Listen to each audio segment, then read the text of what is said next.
মোগল সাম্রাজ্যের রেসিপি নিয়ে আজকে আপনাদের মাঝে হাজির হয়েছি।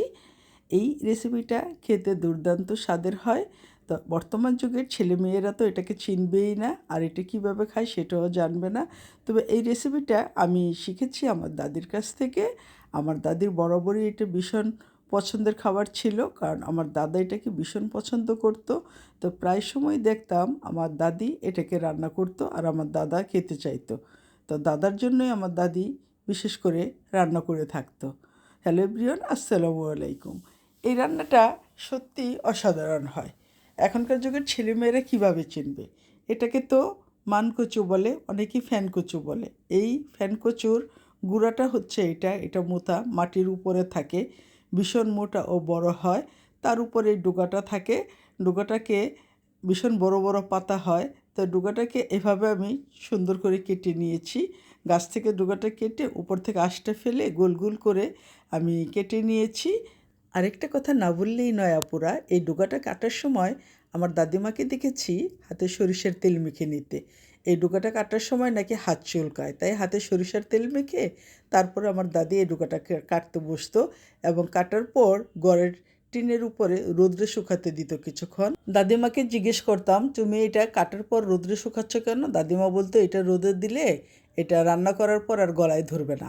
তবে সেখানে আরেকটা কথা বলতো বরাবরই, এটা যদি রোদ্রের ভিতরে হয়ে থাকে তাহলে আর রোদ্রে শুকানোর দরকার ছিল না, আর যদি ছায়ার ভিতরে হয়ে থাকে তাহলে এটা একটু রোদ্রে দিতে হয়। তো কুচি কুচি করে এভাবে কেটে এটাকে একটু লবণ দিয়ে চুলায় সিদ্ধ করে নিয়েছি। সিদ্ধ করে চিপড়ে পানিটাকে ফেলে নিয়েছি। একটুকুও পানি রাখা যাবে না, সম্পূর্ণ পানিটাকে চিপড়ে ফেলে দিতে হবে, যত সুন্দর করে চিপড়ানো যায়। তারপর এখানেই তো গরুর মাংস ভুনা করে নিয়েছি, আর গরুর মাংস দিয়ে খেতে এটা হেভি টেস্ট হয়। আর গরুর মাংসটা দিয়েই এটা এভাবে রান্না করতে হয়। তা আমি গরুর মাংস ভুনা করে নিয়ে এখানে গরুর মাংসের ভিতরে সেই কচুগুলোকে দিয়ে দিচ্ছি, ডোকাটাকে দিয়ে সুন্দর করে এইভাবে নেড়ে চেড়ে রান্না করে নিচ্ছি। তো এভাবে একটু একটু যে তেলটা থাকবে, এটা পরিমাণ মতো তেল দিয়ে রান্না করতে হয়।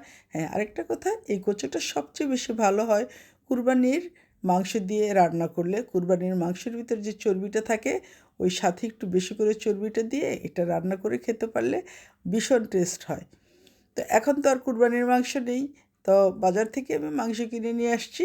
তো এভাবে তেল দিয়ে, বেশি করে একটু তেল দিয়ে সুন্দর করে মাংসটা দিয়ে আমি নেড়ে চেড়ে একদম শুকনো শুকনো করে রান্না করে নিয়েছি। আর এটা খাওয়ার সময় অনেকেই বলে যে গলায় ধরে, তাই লেবু নিয়ে বসে। তো মাশাআল্লাহ, আমি এত সুন্দর একটা তরকারি রান্না করেছি দেখে তো আমার জিভে জল টকবক করছে। আমার এখনই খেতে হবে, কারণ আমার ভীষণ পছন্দের খাবার। ছোটোবেলায় দাদার সাথে বসে খেতে বসতাম। তো বোম্বাই মরিচ নিয়েছি সাথে, আর আমার লেবুর তো প্রয়োজন নেই, কারণ আমি লেবু ছাড়াই খেতে পারি। কারণ এটাতে আমার কখনোই গলা চুলকায় না, কারণ আমি কুটনামিও করি না, চুগলামিও করি না। যারা চুগলামি করে, কুটনামি করে, ছোটোবেলায় মুরব্বীদের মুখ থেকে শুনেছি তাদেরই নাকি এই কচু খেতে গেলে গলায় চুলকায়। তো আমার তো এই অভ্যাস নেই, তো আমার গলায় চুলকাবে কেন? তাই আমি জটফট সঙ্গে সঙ্গে গরম ভাতের সাথে নিয়ে বসে পড়েছি খেতে। তো যেখান থেকে দেখছো লাইক দিয়ে সাথেই থেকো। আজকের মতো এখানেই বিদায় নিচ্ছি। আল্লাহ হাফেজ।